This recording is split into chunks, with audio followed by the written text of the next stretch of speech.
Against all odds, the Oilers have extended their Stanley Cup Finals for at least one more game. Find out how they did it on tonight's episode of Locked On Winnipeg Jets.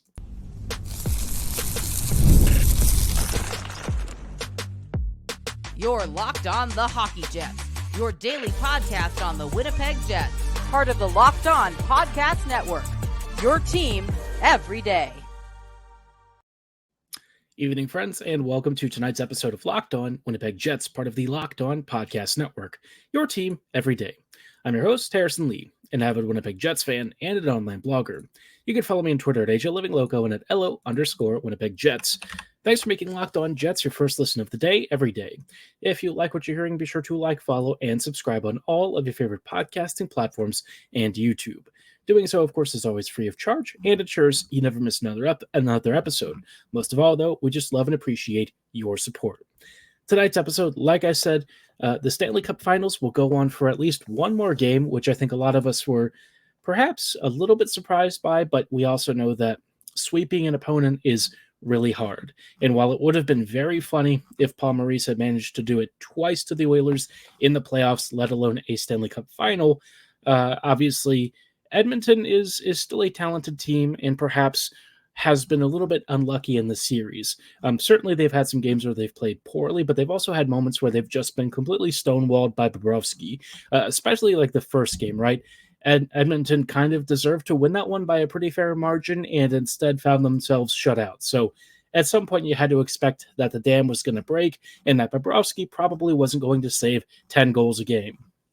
Finally, it did happen. We'll talk about what it means for the series and if this is the start of a comeback or just a temporary abatement, between the Panthers hoisting the cup and their whole celebration. So we'll get to that in just a moment. But before we go any further, just wanted to let you know that tonight's episode is brought to you by FanDuel.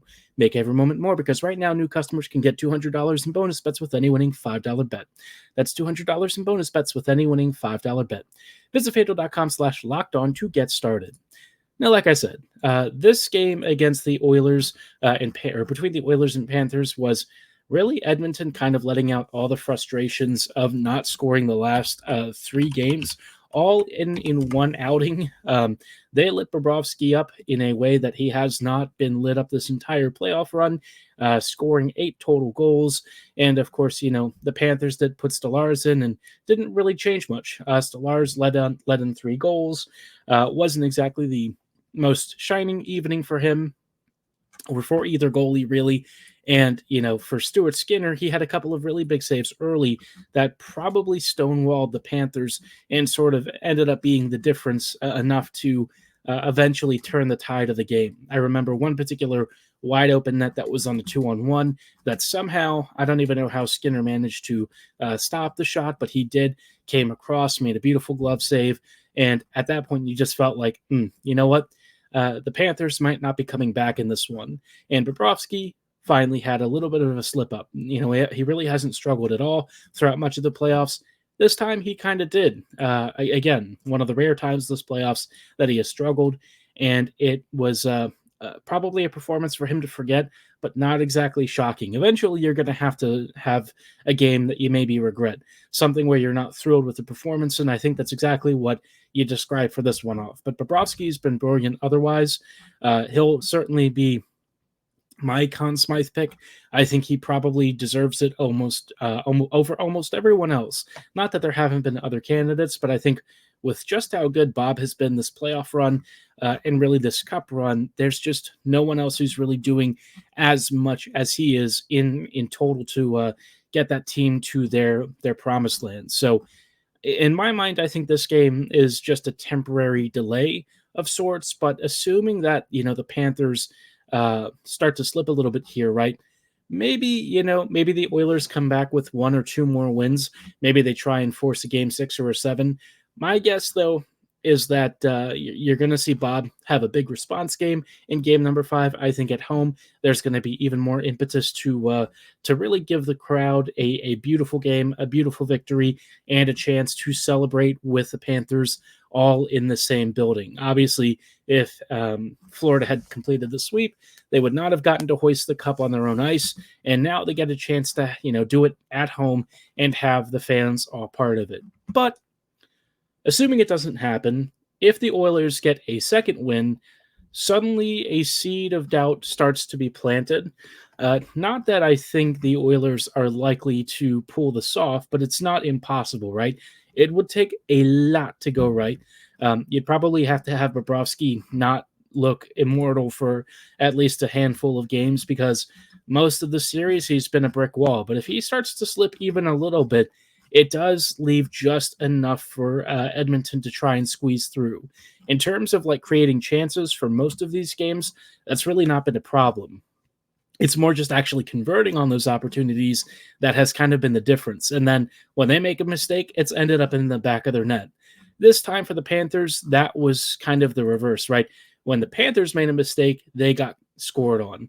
And for all of their errors and for Bobrovsky's bad play in this game, it all just sort of combined for a bit of a blowout loss that I think looks good on paper, but probably doesn't make the Panthers sweat too much. I think that they'll come back with a very different approach in game number 5.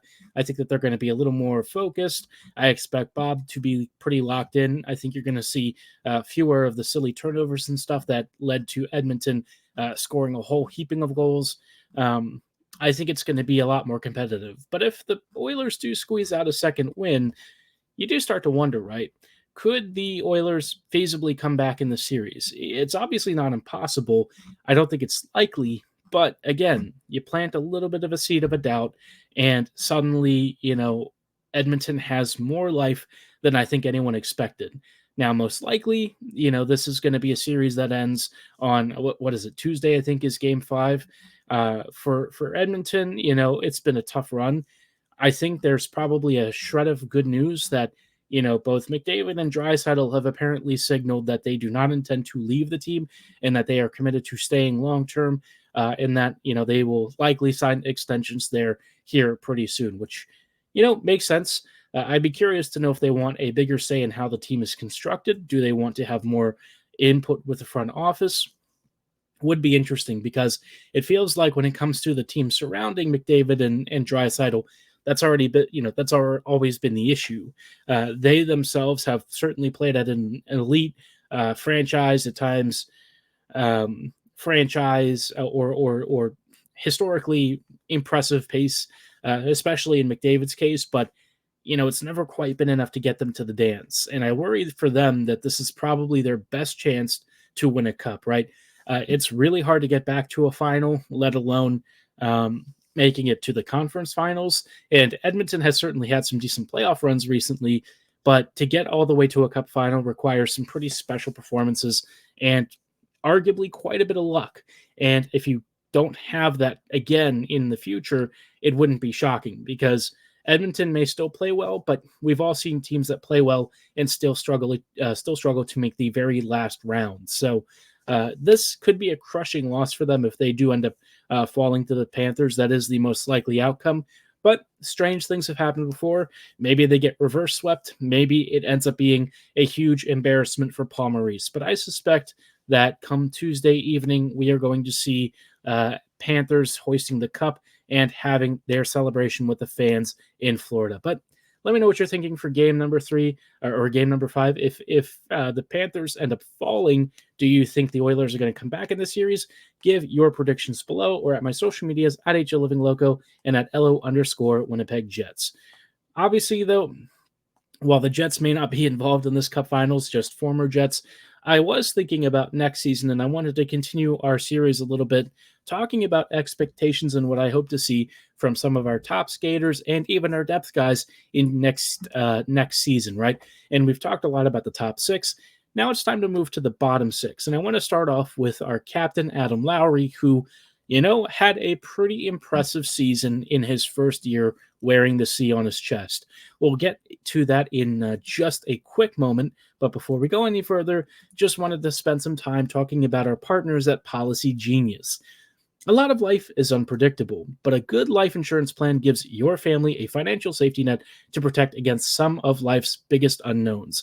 As somebody who has gotten hurt at concerts, broken my wrist, I've torn my meniscus and my knee, it can be tough, and obviously medical care is very expensive. That's why Policygenius is the country's leading online insurance marketplace. They help make choosing the right policy for your family easy and quick. And obviously, I haven't needed to rely on that quite yet, but a lot of us have had, very serious circumstances. And in the worst case scenario, you want to have a life insurance plan that gives you and your family peace of mind. With Policygenius, you can find life insurance policies that start at just $292 per year for $1 million of coverage. Some options are 100% online and let you avoid unnecessary medical exams. A lot of you are probably like me. You don't know the ins and outs of health insurance.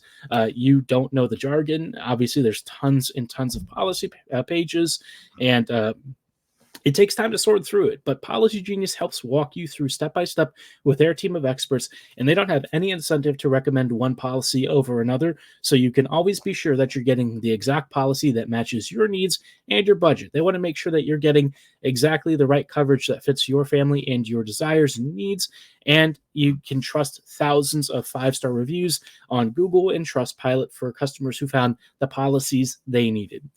Get peace of mind by finding the right life insurance with Policygenius. Head to policygenius.com or click the link in the description to get your free life insurance quotes and see how much you could save. That's policygenius.com. Hey, friends, and welcome back to tonight's episode of Locked On Winnipeg Jets, part of the Locked On Podcast Network, your team every day. Every day, thank you so much for rejoining us on tonight's episode as we're chatting about we're talking about the playoffs and the Stanley Cup Finals, obviously, but for the Jets, we're all thinking next season. Obviously, next year could be a big season for Winnipeg, could be a very interesting one, pending how this offseason goes. First year of Scott Arniel as the full-time head coach. We still don't know who the supporting staff are going to be yet, but I'm sure they'll sort that out soon enough. Kind of think they might be trying for Todd Nelson based on how long this is taking, but open to being wrong on that one. So we'll see how that goes. But in the meantime, obviously, we still know at least a few players who will be on this team. And I say a few, but it's most of the roster, right? And one of them, of course, is, we're talking about Adam Lowry, our second-year captain now, who's been a mainstay, a fan favorite, and somebody that I think all of us in some way, shape, or form just really adore. Whether you like his fighting, whether you like his physicality, his defensive impact, his chaos around the opposing crease, the guy just pretty much does everything. And while he's had some years where he maybe wasn't as good as he used to be, past year he was pretty dang impressive. I want to talk about what next season could look like in just a moment, but before we go too much further, just wanted to let you know, for all of you Fox Sports or ESPN watchers, if you find yourself having to turn down the volume because there's too much shouting, make the switch to Locked On Sports today, a free 24/7 sports streaming channel programmed for you daily to bring you the biggest stories without all the screaming. Locked On Sports Today brings you can't-miss analysis, opinions, and news, streaming 24/7 on YouTube or the free Amazon Fire TV channels app. All part of the Locked On Podcast Network, your team every day. Now, like I said, Adam Lowry this past season was a beast. He was super fun. I thought he was arguably having one of the career seasons in terms of his two-way impact. And, out of that, obviously, he didn't have like a tremendously huge offensive season, but you could say that he certainly was a matchup nightmare for most opponents. He ate up a lot of very difficult defensive minutes against top centers and wingers, and generally came out on the winning end of those shifts. The only thing where he really struggled with was, ultimately converting some of the chaos and chances that he created into actual goals and points. Now, all that said, he had 35 points last year. That's certainly nothing to sniff at. That's pretty impressive. That is just one shy of his career high of 36. So you really can't be too upset about that. Overall, you would say that he was a critical pivot point for this team. He was one of Bone's most trusted players. And at times he actually played more than some of our really highly offensively oriented attackers, right? He played at times almost a little too much. I'm not sure if I entirely expect that to change under Arneal. Scott has kind of said a lot about getting faster and more skilled, so maybe Adams' role will start to change. I think Lowry ideally is kind of like your shutdown center, right? A guy who eats really tough minutes and helps soften up the opposition so that you can basically roll your top six a little more aggressively. I think the forwards that have the really high scoring potential probably need to play more. I'm looking at guys like Ehlers, obviously Perfetti, and whoever will play with those guys. I think that's really what you want to see. Lowry definitely can play a good share of his minutes, and overall, he didn't play like crazy time on ice. You know, he averaged like 16 minutes a night or so this past year. But I think in terms of his total scoring output, that's the one thing that has probably been just a tiny bit underwhelming because he does so much else and he's so good at creating chances in front of goal that you'd think he'd actually have more points. You'd think he'd probably be more in the 40 to 45 range based on how much he's generating, but because his finishing rate's kind of a little more modest, you know, I think it hasn't quite manifested in the sort of performance on the score sheet that you'd expect. But generally speaking, I mean, it's for me a pretty minor complaint. I think the only thing that I tend to have, you know, concerns about is if you play him as much as he's been played in the past, right? You kind of need that guy, especially who's getting more, you know, in the range of fringe second line center minutes to start converting on those opportunities because that's ice time that everyone else could probably use to actually increase their own point totals and help the Jets convert on more chances. So, you know, on the one hand, it's great that he wins his minutes and that he generally drives play. But I think the other thing is if they could just get a few more conversions out of that, that'd be great. And I'm not saying that he doesn't do a good job of scoring and creating opportunities where they convert, but it's just you need a little bit more. This team definitely struggles with offensive creation. And if you have a guy who's like Lowry and is basically a wrecking ball of offense and two-way play just without the goal scoring, you really want to see him punch a few more home. He had like 12 goals this past season, pretty decent. You just would hope that he could maybe get a bit more out of it. I don't know if that's even going to be possible because I think his finishing rate is at like 10%. So it's not like he's not scoring at all, but you would like it to be a little bit more, I don't know, prolific based on how much he's been able to create down low. Lots of chances, some pretty decent shots on goal. He certainly buzzes around the net, and he'll make some really nice passes. I actually think his passing is a fairly underrated part of his skill set. He has pulled off some pretty beautiful feeds, and it'd be nice if his line mates could also take advantage of that a little more frequently. Adam sets up some great plays, and if his line mates actually capitalize on those chances, you might see his production start to tick up as well. So it's not just on Lowry to ultimately increase the finishing rate. I think that whole line could really use an extra shooter, and that's why I'm kind of excited about Chibrikov. I think Chibrikov might be that guy. He's got, you know, a relentless engine. He's got a great shot and release. We saw it in his first NHL goal in his first game. He absolutely ripped one far post. Was a beautiful, beautiful shot, very tough angle. And look, that game might have been meaningless for just about everyone involved. Vancouver kind of included, but by the same token, Chibrikov had, you know, that great shooting angle. He pulled off a 6 shot, and maybe his finishing and offensive creation down low is going to be the missing piece to a line that's generally been good, but perhaps just hasn't scored as much as you would expect for all of the stuff that they do really well. And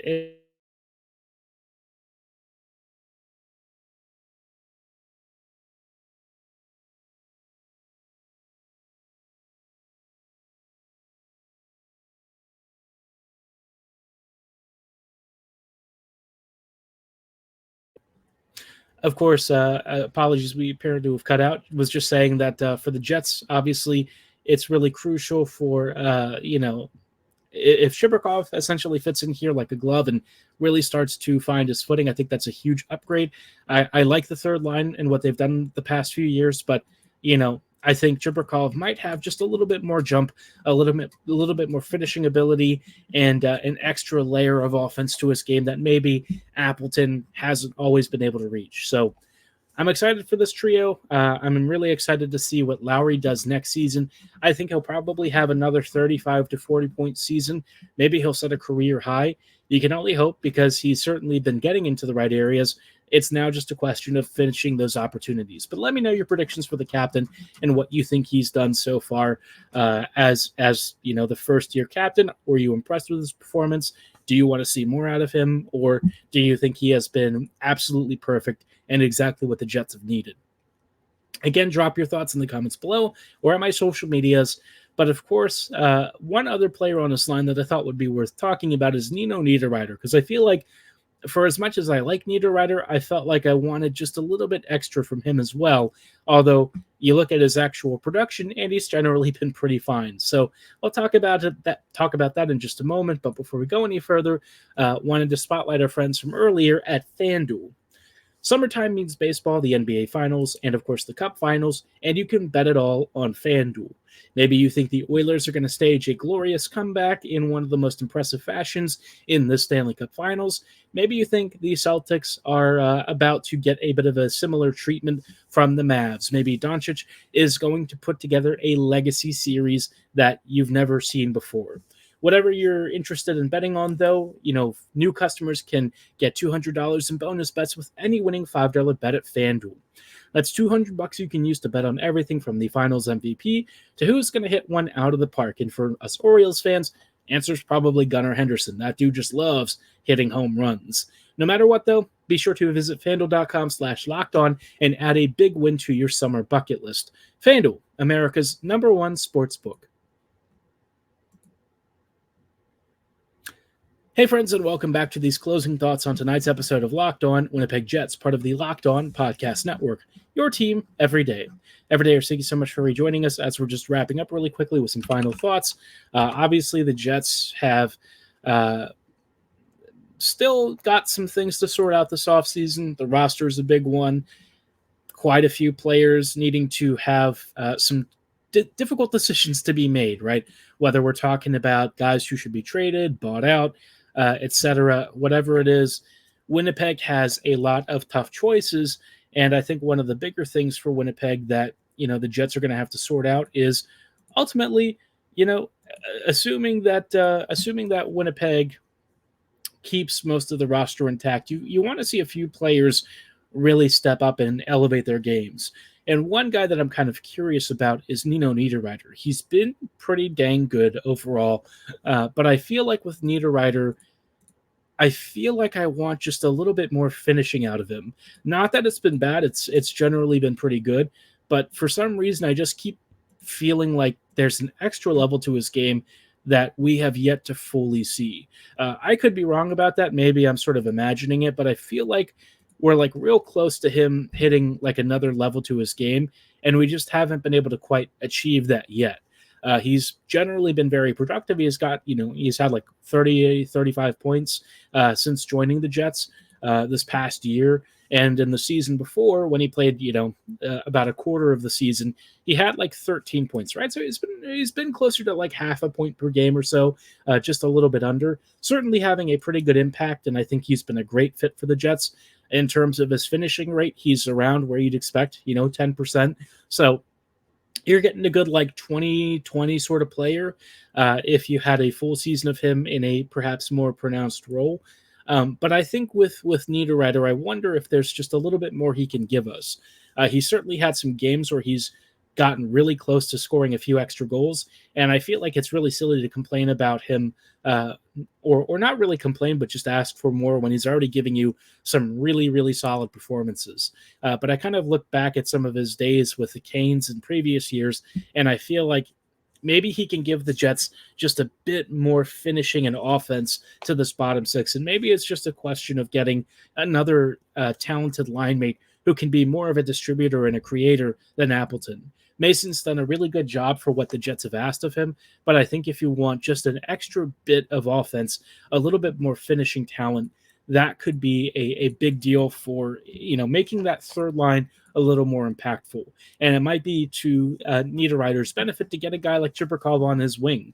Obviously, Niederreiter's been great on the left side, but on the right side, Appleton, I feel like, has kind of been okay. I think he's been more of the guy who is, I don't want to say a passenger. He's more of like a facilitator sort, right?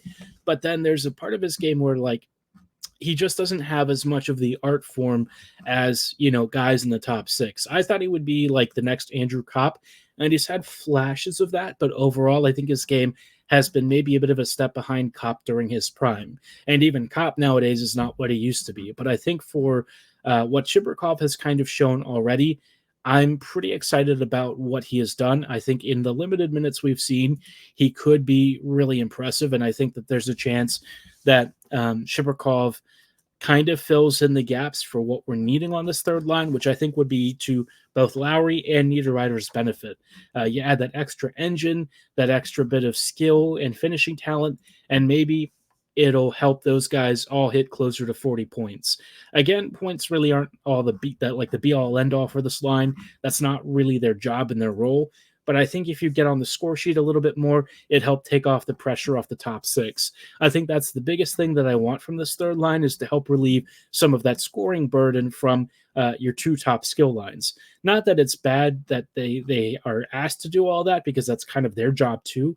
But I think if the Jets get a bit more depth scoring, it would be really beneficial for the team as a whole, because that is one area the Jets have traditionally struggled with in the past year or two, or perhaps even beyond that. The 5v5 scoring and offense has kind of been a little bit mixed. They're a really strong team defensively, but maybe that finishing talent just hasn't quite manifested into loads of points across the board. So if the third line can really help supplement the top six and offer more peripheral scoring, I think everyone would be happy. I think it takes some of the stress off the top six having to perform every single game. Not that you want to give them an out, but, you just want to have more balance. I think that's the big thing, is having more balanced offense, more finishing up and down the lineup, and it'll be to everyone's benefit and help kind of get the Jets in a better space over the next few years. The previous Jets teams of those really good playoff runs all had great finishing up and down the lineup. They had a little more offensive depth and creativity, and I think that is where the Jets should really be setting their sights for. If they want to get back to that 2018 team, they're going to have to get more contributions from just about everyone. And the fourth line, I think, has shown a really good example of that. Morgan Barron having like 10 plus goals in a fourth line role, pretty crazy. So to me, it's not inconceivable that you get the equivalent of that for the third line. But hey, if they are still kind of like hovering around the 35-ish point mark for both Adam and Nino, you really can't complain.